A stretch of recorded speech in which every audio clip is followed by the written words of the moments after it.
एक सामान्य आदमी के घर अगर पुलिस पहुंच जाती है तो उसको घबराहट महसूस होने लगती है कि आखिर बात क्या है कि मेरे घर पुलिस आ गई है। अंदर से एक डर उत्पन्न हो जाता है।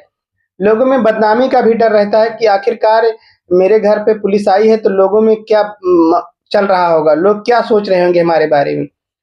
तरह तरह की भावनाएं उत्पन्न होने लगती हैं। लेकिन सोचिए कि अगर 8वीं पढ़ा व्यक्ति किस तरीके से 10-12 महिलाओं को अपने प्रेम प्रसंग के जाल में फंसा करके लाखों रुपए की चपत लगाता है, उन्हें लाखों रुपए का चूना लगाता है और शादी का झांसा दे करके फरार हो जाता है। तो आइए पूरी कहानी को समझते हैं, कहानी क्या है।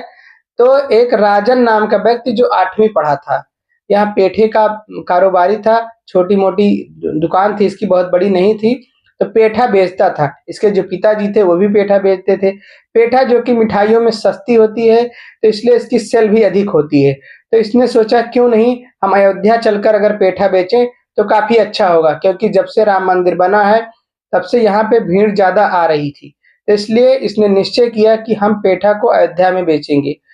वो अपने घर से निकलकर यहाँ अयोध्या पहुँचता है और किराए पर एक कमरा लेकर के रहना शुरू कर देता है और अयोध्या में घूम-घूम कर पेठा बेचने लगता है।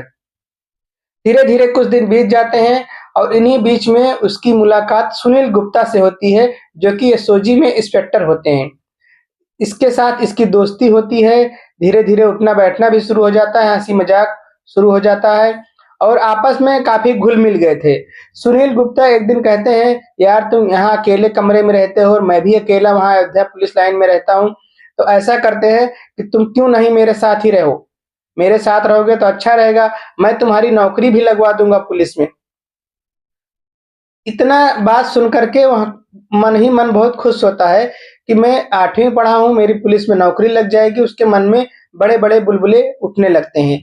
फिर वह एक बार कहता भी है सुनील गुप्ता से कि मैं तो 8वीं पढ़ा हूँ, मेरी नौकरी कैसे लग सकती है?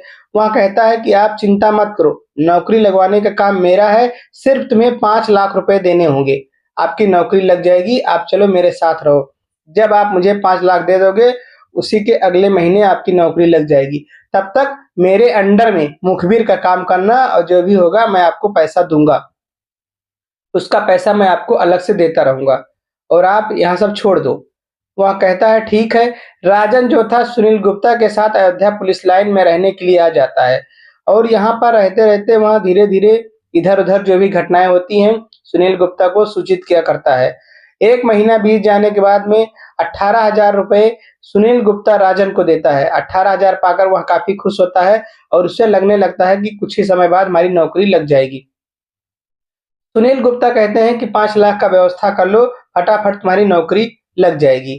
4 महीने लगभग बीत गए, उसके साथ रहते-रहते वह चाल ढंग सब समझ गया था कि पुलिस वालों के हथकंडे क्या होते हैं, कैसे उनका रवैया होता है, सारी गतिविधियों से वह परिचित हो चुका था। सुनील गुप्ता जब मौ मौ कमरे पर मौजूद नहीं होते थे, तो उनकी वर्दी पहन करके वह मार्केट में भी निकल जाता था, इधर-उधर से पैसे वसूली भी कर लेता था, अपनी रौब झाड़ रहा था। इसी बीच उसको ऐसा लगा कि कहीं कुछ ऐसा किया जाए कि कुछ कमाई और हो जाए। उसको लगने लगा कि कुछ अब हम कर सकते हैं। उसके मन में एक सवाल जो था, वह उसका उत्तर ढूँढने के लिए निकल पड़ता है। उसे लगने लगा कि अब हम जल्दी से जल्दी कुछ ज़्यादा पैसे कमा सकते हैं। उसने टारगेट किया कि अपने सरनेम, क्योंकि उसका नाम राजन वर्मा था, तो उसने वर्मा सरनेम की लड़कियों को टारगेट करना शुरू किया, जो कि पुलिस में हों। ताकि उनसे दोस्ती की जाए और शादी का झांसा देकर के कुछ रुपए की ठगी की जाए। फिर उसकी मुलाकात एक दिन होती है संगीता से। संगीता जो कि यूपी पुलिस में कांस्टेबल थी, उससे मुलाकात होती है और धीरे-धीरे दोनों में दोस्ती हो जाती है। संगीता को भरोसा दिलाता है कि मैं आपसे शादी करना चाहता हूँ, मैं भी इंस्पेक्टर हूँ और तमाम तरीके के झूठ बोलता है कि मैं आपके साथ ऐसा करूँगा, वैसा करूँगा, मतलब जितना झूठ वह बोल पाता है, वह झूठ बोलता है। इतनी चालाकी से उसको अपने जाल में फँसा लेता है। संगीता जो होती है वह उसके जाल में पूरी तरीके फँस जाती है और वह धीरे-धीरे करके लगभग उसको 7-8 लाख रुपए दे देती है और कुछ ही समय बाद उनकी शादी भी हो जाती है। लेकिन शादी के बाद पता चलता है कि यह तो सिर्फ़ 8वीं पास है, यह बहुत बड़ा फ्रॉड है। संगीता अपनी बदनामी के डर से ना तो कहीं पुलिस कंप्लेन करती है, ना तो कुछ, धीरे से उससे रिश्ता तोड़ लेती है, उसे फटकार कर भगा देती है। वहाँ पर जब वहाँ से वहाँ भगा दिया जाता है तो उसको लगता है कि अब मेरा अयोध्या में रहना ठीक नहीं है। वहाँ से वह निकल पड़ता है और आता है लखनऊ। लखनऊ में कुछ दिन रहने के बाद में यहाँ से वह बरेली जाता है। बरेली में भी वह वर्मा सरनेम की लड़कियों को टारगेट करता है और उसके बाद में बरेली में पहुंचकर वहाँ अपने आप को एडीजी के ऑफिस में इंस्पेक्टर बताता है कि मैं एडीजीपी के ऑफिस में इंस्पेक्टर हूँ। और वहाँ भी एक मालती नाम की जो लड़की थी, मालती वर्मा, वो भी पुलिस कांस्टेबल थी, यूपी पुलिस कांस्टेबल थी, उसको टारगेट करता है। पहले उसका नंबर हासिल करता है, फिर उससे बात करने की कोशिश करता है। जब उससे बात होने लगती है, तब उसको एक दिन होटल में बुलाता है कि तुमसे कुछ ज़रूरी काम है, मैं एडीजी के ऑफिस से बोल रहा हूँ, मैं इंस्पेक्टर हूँ और एक मुलाकात के लिए आपको आना होगा। धीरे-धीरे तय हो जाता है कि कहाँ मिलना है, होटल का लोकेशन वगैरह सब भेज देते हैं। मालती वहाँ से आती है और लखनऊ के एक होटल में मुलाकात होती है। उसके बाद में धीरे-धीरे दोनों में प्यार हो जाता है। मालती भी उसे चाहने लगती है, लेकिन इसके दिमाग में कुछ और ही चल रहा था। इसने मालती को झांसा दिया कि हम शादी करेंगे तुमसे और हम इंस्पेक्टर हैं, लखनऊ में हम एक फ्लैट खरीदेंगे, वहीं पे रहेंगे, आपको चिंता करने की ज़रूरत नहीं है। क्योंकि मालती जो थी वहाँ किराए के मकान में रहती थी। तो उसको लगा कि हाँ, यह भरोसे के काबिल है, यह हमारा पति बनने के काबिल है और उसके झांसे में फँस गई। मालती से उसने कहा कि हमें 7 लाख रुपए दो, 7 लाख रुपए मैंने दे दिया है और घर की रजिस्ट्री करवा लेते हैं। मालती ने उसपे भरोसा किया, अपना आधार कार्ड, पैन कार्ड और जितने सैलरी स्लिप सारे डॉक्यूमेंट्स उसे दे दिए। कौन से साइन, चेकबुक वगैरह सब दे दिए उसे। वहाँ एक बैंक में जाता है और वहाँ से 28 लाख रुपए का लोन लेता है मालती के नाम पर।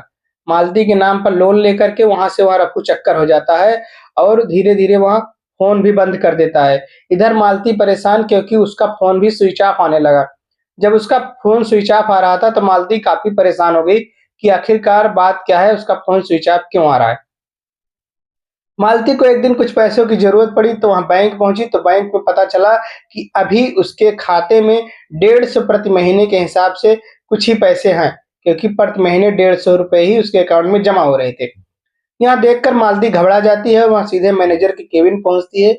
मैनेजर उसको कहते हैं कि आपने लोन लिया है, उसी में सारा पैसा आपका कट जा रहा है। अब यहाँ सुनकर वह घबरा जाती है कि मैं तो अभी बैंक किसी दिन आई नहीं हूँ, तो मैंने लोन कहाँ से ले लिया। बैंक जो मैनेजर होता है वह तुरंत फाइल निकालता है और दिखाता है कि आपने लोन लिया है 28 लाख रुपए का लोन। जैसे ही वह पेपर सारे डॉक्यूमेंट्स देखती है, मालती को समझने में देर नहीं लगती है कि यह कारनामे किसके हैं।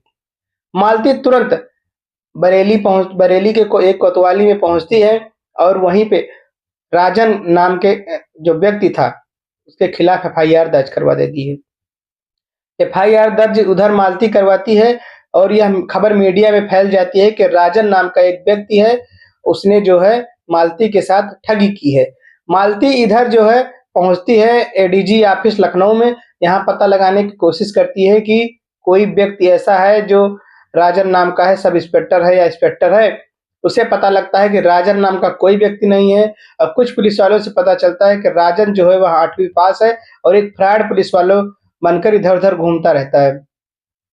उसके बाद में कुछ ही दिनों बाद में उसे गिरफ्तार कर लिया जाता है। जब उसकी गिरफ्तारी होती है, तो यह खबर आग की तरह फैल जाती है।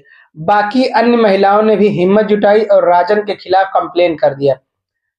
दिल्ली, बरेली, लखनऊ हर जगह से जितनी भी महिलाएँ थी जिनके जिनके साथ फ्रॉड हुआ था, सभी ने कंप्लेन किया और एफआईआर दर्ज किया और उसके खिलाफ मुकदमा दर्ज कर लिया गया। इधर पुलिस उससे पूछताछ कर रही थी कि आखिर तुमने ऐसी योजना क्यों बनाई?